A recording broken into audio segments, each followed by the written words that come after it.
السلام عليكم ورحمة الله وبركاته. الحمد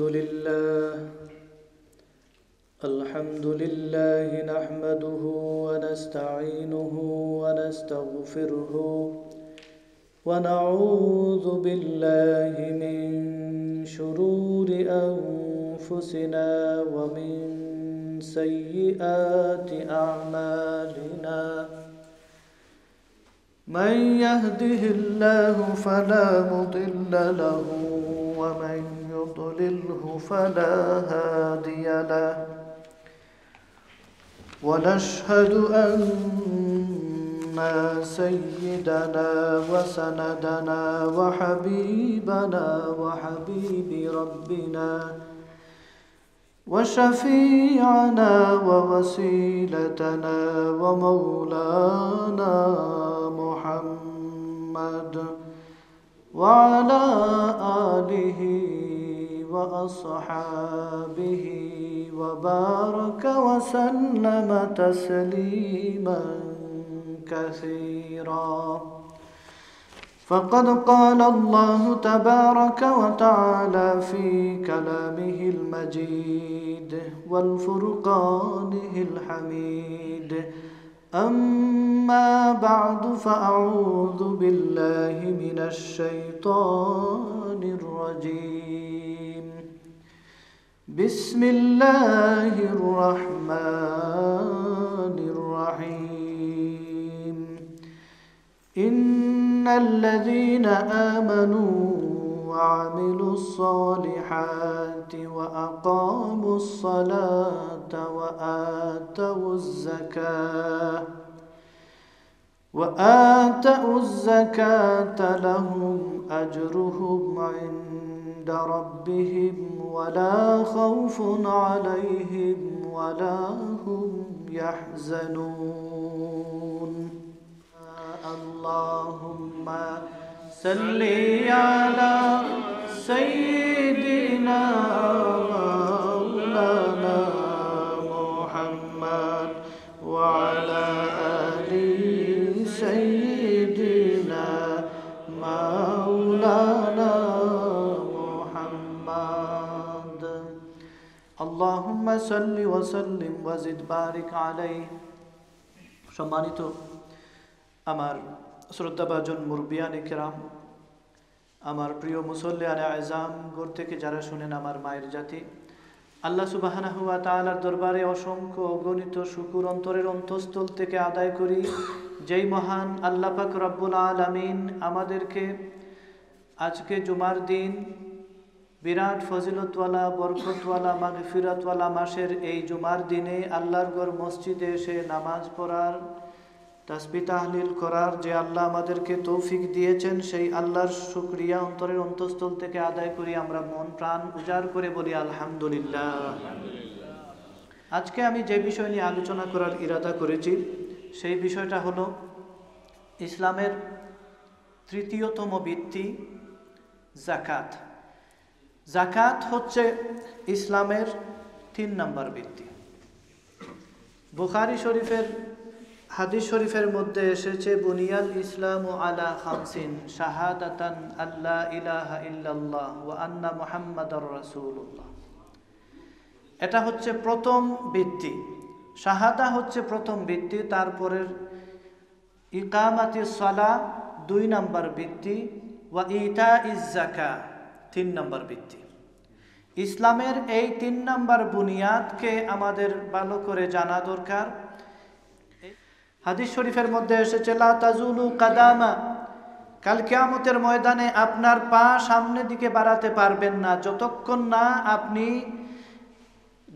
না আপনি আপনার মাল কিভাবে অর্জন করেছেন এবং এই মাল কিভাবে খরচ করেছেন তার হিসাব আপনি যতক্ষণ না দিতে পারবেন ততক্ষণ পর্যন্ত আপনি আপনার পা সামনের দিকে বাড়াতে পারবেন না। সুতরাং এটা এমন একটা গুরুত্বপূর্ণ বিষয়, যেই বিষয়টা আমাদের মা বোন সহ প্রত্যেকটা মানুষ এই বিষয়ে একটা ধারণা থাকা দরকার। সেই ধারণা দেওয়ার জন্য আজকে আমি এই বিষয়ে আলোচনা করার ইরাদা করেছি। এই বিষয়ে আসলে বিস্তারিত আলোচনা একটা জুমায় আসলে সম্ভবই হয় না, তারপরেও ব্রিফলি যা সম্ভব হয় আমি অল্প সময়ের ভিতরে আলোচনা করার চেষ্টা করব ইনশাআল্লাহ। যাকাত এমন একটা বিষয়, যেই বিষয়ের ব্যাপারে আল্লাহ পাক রব্বুল আলামিন কুরআনুল কারীমের অসংখ্য জায়গায়, কুরআনুল কারীমের প্রায় ৭০টা জায়গায় আল্লাহ পাক রব্বুল আলামিন নামাজের সাথে যাকাতের কথা বলেছেন। আকিমুস সালাতা ওয়া আতুজ যাকাত, নামাজ কায়েম করো এবং যাকাত প্রদান করো, এটা আল্লাহ পাক রব্বুল আলামিনের নির্দেশ। সুতরাং যাদেরকে আল্লাহ পাক রব্বুল আলামিন দয়া করে মেহেরবানি করে ধনী করেছেন, তাদেরকে অবশ্যই যাকাত দিতে হবে। যদি যাকাত না দেওয়া হয় তাহলে তার পরিণাম কি হবে? আল্লাহ পাক রব্বুল আলামিন কুরআনুল কারীমের আরেকটা আয়াতের মধ্যে বলেছেন, ওয়াল্লাযীনা ইয়াকনিজুনা আয-যাহাবা ওয়াল ফিদ্দা ওয়ালা ইউনফিকুনাহা ফি সাবিলিল্লাহ ফাবাশশিরহুম বিআযাবিন আলীম। কঠিন শাস্তির সংবাদ দেওয়া হয়েছে কুরআনুল কারীমের মধ্যে। যেই সমস্ত মানুষ তাদের সোনা রূপা এবং সম্পত্তিটাকে জমা করে রাখে, আল্লাহর রাস্তায় দিতে চায় না, গরিব মিসকিনের হক যারা আদায় করতে চায় না, তাদের ব্যাপারে আল্লাহ পাক রব্বুল আলামিন কঠোর ভাষায় তাদেরকে সতর্কবাণী দিয়েছেন। তাদের জন্য প্রচণ্ড শাস্তি দেওয়া হবে, আযাবুন আলীম, চরম শাস্তি দেওয়া হবে তাদেরকে। কি পরিমাণ শাস্তি? ইয়াউমা ইউহমা আলাইহা ফি নারি জাহান্নামা ফাতুকওয়া বিহা জিবাহুহুম।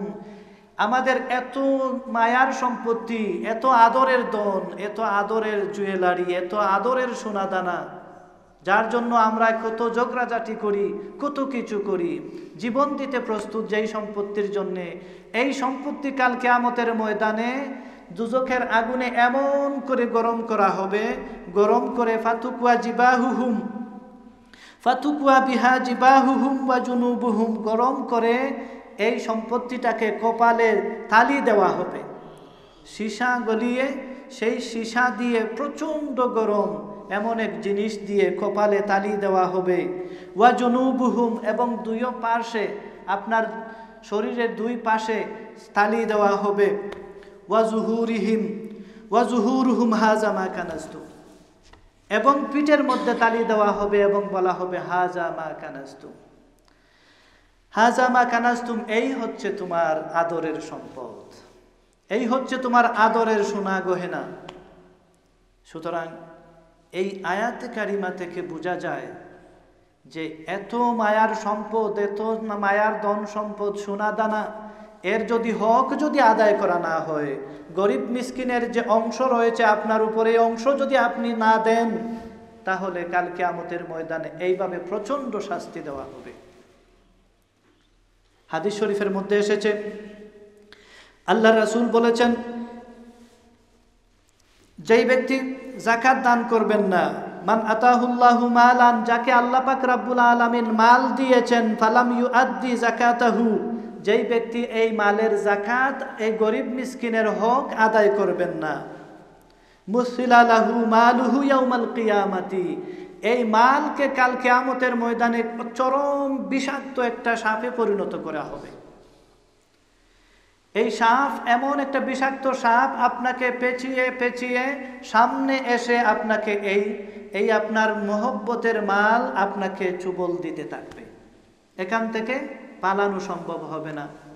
সুতরাং এই সমস্ত আয়াত এবং হাদিস শরীফ থেকে আমরা ক্লিয়ারলি বুঝতে পারি যে যাকাত হচ্ছে এমন একটা গুরুত্বপূর্ণ ইবাদত, যেই ইবাদতের কারণে, যেই ইবাদত পালন না করার কারণে চরম শাস্তির শিকার হতে হবে। আর অপরদিকে তার ফজিলত হচ্ছে, আল্লাহ পাক রব্বুল আলামিন কুরআনুল কারীমের মধ্যে বলেছেন, যেই ব্যক্তি ইন্নাল্লাযিনা আমানু ওয়া আমিলুস সালিহাতি, নেক আমল করবেন, ওয়া আকামুস সালাতা ওয়া আতাউজ যাকাতা, যারা যাকাত আদায় করবেন, নামাজ পড়বেন, লাহুম আজরুহুম ইনদা রাব্বিহিম, আল্লাহ পাক রব্বুল আলামিনের দরবারে তাদের জন্য অসংখ্য আজর রয়েছে, প্রতিদান রয়েছে। এই প্রতিদানের কারণে ওয়ালা খাউফুন আলাইহিম ওয়ালা হুম ইয়াহজানুন। এই উত্তম প্রতিদান দিবেন, যেই প্রতিদানের কারণে আপনাকে নিশ্চিন্তভাবে কাল কিয়ামতের ময়দানে আপনি থাকতে পারবেন, কোনো শাস্তির ভয়ভীতি থাকবে না। আমার মুসল্লিয়ানে কেরাম, এই সমস্ত আয়াতে কারিমা থেকে, হাদিস শরীফ থেকে আমরা বুঝতে পারি যে যাকাত যে কি পরিমাণ গুরুত্বপূর্ণ একটা ইবাদত। নামাজের বেলায় মানুষ, নামাজ রোজার বেলায় মানুষ ততটুকু কারচুপি করেন না যতটুকু কারচুপি করেন যাকাতের বেলায়। ফাইনান্সিয়াল ফ্যাক্টর যখন আসে তখন মানুষ চিন্তা করে যে আমি যে এখন এই পয়সাটা দিব, গরিব মিসকিনকে যে দিব, আমার কি অবস্থা হবে, এই সমস্ত যত সব দুশ্চিন্তা আছে সব কিছু এসে মাথাও গেরায় করে বসে। এটাই হচ্ছে আমাদের রিয়ালিটি। কিন্তু আল্লাহ পাক রব্বুল আলামিনের এই হুকুম না মানার কারণে আপনাকে যে প্রচণ্ড শাস্তির শিকার হতে হবে, সেই শাস্তিটা আপনি আগে মাথায় রাখতে হবে। এই শাস্তির কথা যখন আপনি ইয়াদ করবেন তখন অটোমেটিক্যালি আল্লাহর রাস্তায় সব কিছু সুন্দরভাবে সুষ্ঠু হিসাব করে সেটা দেওয়া সম্ভব হবে। আমরা দুনিয়াবি ব্যবসা বাণিজ্যের বেলায় অনেক সময় অনেক কারচুপি করি, কিন্তু মনে রাখবেন এটা মানুষের সাথে হিসাব। আরেকজন টাচম্যান যদি আপনাকে ধরে তাহলে আপনি ধরা খেলে আপনি বুঝবেন, কিন্তু মনে রাখবেন যাকাতের বেলায় দুনিয়াবি ব্যবসার যে হিসাব সেই হিসাবের মতো করবেন না। আল্লাহ পাক রব্বুল আলামিন যে আল্লাহ আপনাকে মায়া করে দয়া করে আপনাকে সম্পত্তিশালী করেছেন, সেই আল্লাহর হক আপনি আদায় করুন। এই হক আদায় না করার কারণে লা তাজুলু কাদামা, আপনি পা বাড়াতে পারবেন না যতক্ষণ পর্যন্ত না আপনি হিসাব দিয়েছেন মাল কিভাবে অর্জন করেছেন এবং কিভাবে তা খরচ করেছেন। সুতরাং এই জিনিসটা মাথায় রেখে আমাদের প্রত্যেককে যাকাতের হিসাব করতে হবে। যাকাতের হিসাবটা যাতে সঠিকভাবে হয় সেই দিকে ভালো করে বসে খেয়াল রাখতে হবে। এখন প্রশ্ন হলো, কারা যাকাত দিতে পারবেন? যাকাত কোন কোন মানুষের উপর যাকাত দেওয়া ফরজ? আমরা সাধারণত বলে থাকি যারা সাহিবুন নিসাব, যারা মালে নিসাবের অধিকারী তারাই যাকাত প্রদান করবেন। এখন মালে নিসাবের অধিকারী কারা? আল্লাহর রাসূলের জমানায় মালে নিসাবের যে থ্রেশহোল্ড যেটা করেছেন, যে সীমা যেটা নির্ধারণ করেছেন, সেটা সোনা এবং রূপা দিয়ে নির্ধারণ করেছেন আল্লাহ। এই জন্য ফুকাহায়ে কেরামরা নির্ধারণ করেছেন যে যাদের সম্পত্তি 52.5 তোলা রূপার সমান হবে, 612.36 গ্রাম সিলভার, এই পরিমাণ রূপা অথবা সমপরিমাণ সম্পত্তি যদি আপনার কাছে থাকে তাহলে আপনি সাহিবুন নিসাব, আপনি মালে নিসাবের অধিকারী। এটা আমি ক্যালকুলেশন করে আজকে দেখেছি, আজকের রূপার দর হিসাবে তার পরিমাণ আসে 268 পাউন্ড। 268 পাউন্ড যাদের কাছে আছে তারাই হচ্ছেন মালে নিসাবের অধিকারী। 268 পাউন্ড অথবা সমপরিমাণ রূপা অথবা সমপরিমাণ সম্পত্তি যাদের আছে তারাই হচ্ছেন সাহিবুন নিসাব রূপার হিসাবে। আর আপনার কাছে যদি স্বর্ণ থাকে তাহলে স্বর্ণের হিসাবে আমরা সবাই জানি যে 7.5 তোলা সোনা। 7.5 তোলা সোনা গ্রাম দিয়ে কনভার্ট করে আমি যা পেয়েছি সেটা হচ্ছে 87.48 গ্রাম। 87.48 গ্রাম, 87.48 গ্রাম গোল্ড। আজকের সেটার বাজার দর হচ্ছে 2461 পাউন্ড। এই পরিমাণ সম্পত্তি যদি আপনার কাছে থাকে, ফুকাহায়ে কেরামরা বলেছেন, দেখুন সোনা এবং রূপার দামের মধ্যে বিরাট তফাৎ। 268 পাউন্ড রূপার হিসাবে গেলে আর সোনার হিসাবে গেলে 2461 পাউন্ড, বিরাট তফাৎ। ফুকাহায়ে কেরামরা নির্ধারণ করেছেন যে রূপার হিসাবে যদি আপনার কাছে 268 পাউন্ড যদি অ্যাসেটস আপনার কাছে থাকে, সেভিংস থাকে, তাহলে ইউ আর সাহিবুন নিসাব, আপনাকে যাকাত দিতেই হবে। আর আপনি যদি শুধু সোনার যাকাত দেন তাহলে সোনার যে পরিমাণ আছে সেই পরিমাণে 7.5 তোলার সোনার দর হিসাব করে আপনি যাকাত দিবেন। এখন এই হিসাবে দেখা যায় 268 পাউন্ড হিসাব করলে দেখা যায় এই দেশে আমরা প্রত্যেকটা মানুষ সাহিবুন নিসাব, প্রত্যেকটা মানুষ জাকাত দেনেওয়ালা। সুতরাং আমরা জাকাতটা কিভাবে হিসাব করি? এখন আপনি নিজে হিসাব করে দেখেন আপনি কি সাহিবুন নিসাব। আপনি যদি সাহিবুন নিসাব হন তাহলে আপনি জাকাত দিবেন। এখন কিভাবে ক্যালকুলেশন করবেন? এই ক্যালকুলেশনের মেথডটা হচ্ছে, আপনার কাছে সেভিংস, আপনার অ্যাকাউন্টে দেশে অথবা এই দেশে যে কোনো জায়গায়, অথবা আপনার ঘরের ভিতরে বালিশের নিচে যে কোনো জায়গায় যাই হয় সম্পত্তি, এই সম্পত্তি হিসাব করে আপনার কাছে যদি 268 পাউন্ড যদি হয়, তার উপরে যদি হয়, তাহলে আপনাকে জাকাত দিতে হবে। সুতরাং এই আপনি যেখানে আপনার পয়সা আছে ওইগুলো আপনি অ্যাড করলেন। আপনি আরেকজনের কাছে যা পাবেন সেটা আপনার অ্যাড করবেন, সেটা আপনার সংযোগ করবেন। আপনার কাছে যদি কেউ পয়সা পায় তাহলে ওইটা ডিডাক্ট করবেন। এগুলা সব মিলাইয়া যদি আপনার কাছে 268 এবং তার উপরে হয় তাহলে আপনি জাকাত দিবেন। আপনি যাদের কাছে পাবেন সেটা আপনার সম্পত্তি, যারা আপনার কাছে পাবে সেটা আপনার সম্পত্তি নয়। এভাবে হিসাব করতে হবে। এখন আপনার লোন আছে, এই সমস্ত জিনিস, মর্গেজ আছে। অনেক সময় মনে করেন মানুষ যে আমার যদি ঘরে যে মর্গেজ আছে ওইটা সব দিলে আমি একেবারে রাস্তার ফকির হয়ে যাই, আমি তো জাকাত দেওয়ার কোনো সুযোগ নেই। এটা অনেক মানুষ এইভাবে চিন্তা করেন, আমার কাছে আছে 5000 পাউন্ড সেভিং, বাট আমার তো মর্গেজ আছে 100,000 200,000-এর মতো, এই ঋণ দেওয়ার পরে তো আমার কাছে কিছুই থাকে না। এমনভাবে যদি কেউ হিসাব করেন তাহলে হবে না, কারণ এভাবে হিসাব করলে এই দেশের কোনো মানুষের উপর জাকাতের কোনো সুযোগ আসে না।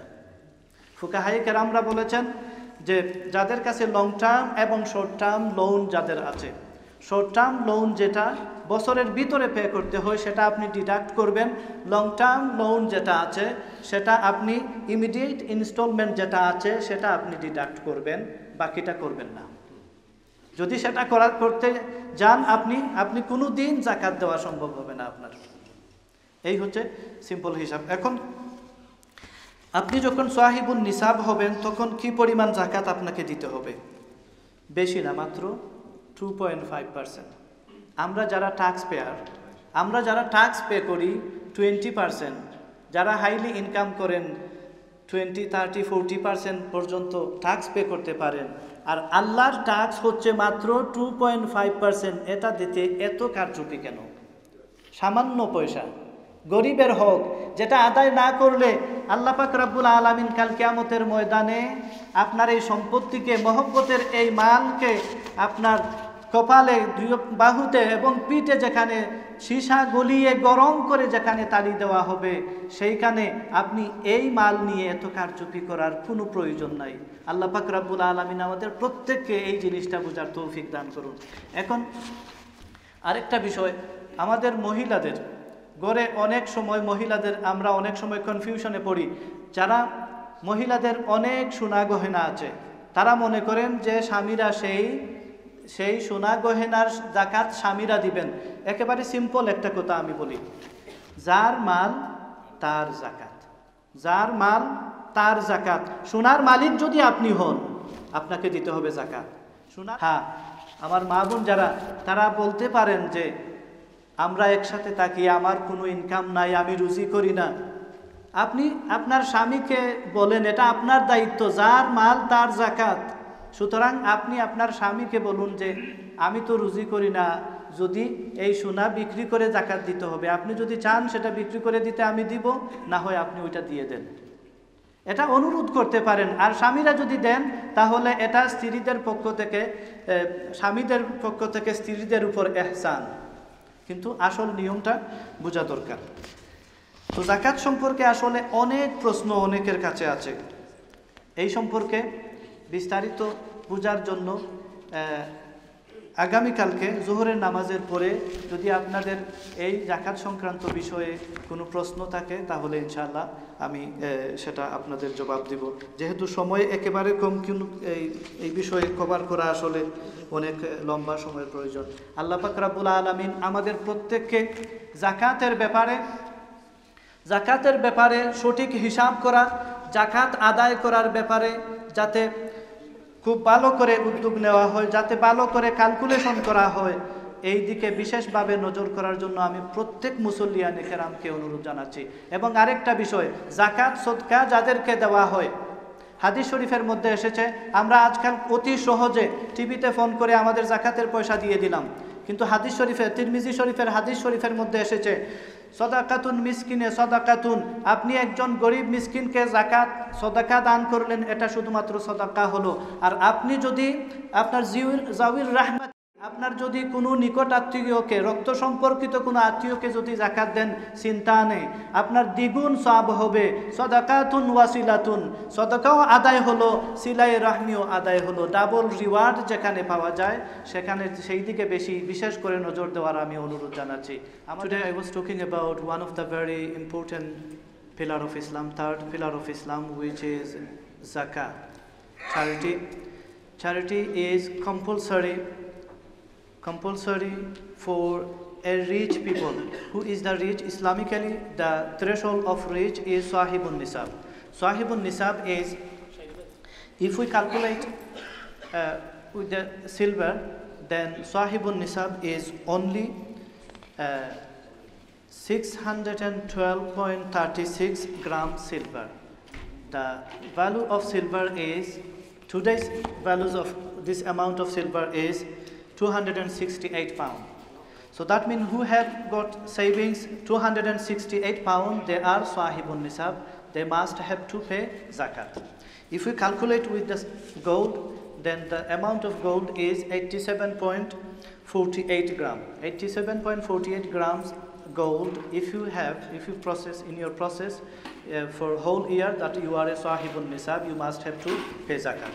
So this amount of gold today's price is 2,461 pounds. So that means if you have this amount of assets in your possession, you must have to pay zakat. How much zakat you have to pay? It's not too much. Whoever we are paying tax, 20, 30, 40% tax we are paying to the government, but Allah's tax is only 2.5%, not too much. It is very affordable. My dear brothers, if you don't pay your zakat, what happened? Allah subhanahu wa ta'ala stated in Holy Quran. Allah subhanahu wa ta'ala ordered us in a Holy Quran, nearly 70 places in the Holy Quran. Allah said, Aqimus salah, establish your salah, and wa atu zakah, pay your zakah, pay your zakah, pay your zakah. It is stated in another hadith, another ayat of the Holy Quran, whoever don't pay their zakat, they save their assets. This asset, this gold, will turn into very hot things it will be burned down in hellfire, and this will be sealed on your head, on your forehead, on your shoulder, and on your back. Our beloved assets, our beloved gold and silver, this one will be turned into severe punishment. So my dear brothers, we have to think about this punishment. It is stated also in a hadith, these assets will turn into a very poisonous snake in the day of Qiyamah, and it will encircle you and keep biting from your front side. So it is very important, my dear brothers, to calculate our zakat, calculate our entire assets, and we need to pay this zakat. This is the haq of poor and needy people. If you don't pay this amount of zakat, you will be responsible. It is stated in another hadith, La tazulu qadama, you cannot step forward on the day of Qiyamah until you give account of all of the assets. So my dear brothers, remember, this is the best time to pay your zakat. How you can pay your zakat? This is very big topic. Inshallah, if you have, I know there are lot of questions you have arise in your head. Inshallah, tomorrow after Zuhur Salah, I will, whatever question you have, I will answer your question tomorrow after Zuhur, inshallah. Jazakumullah khair.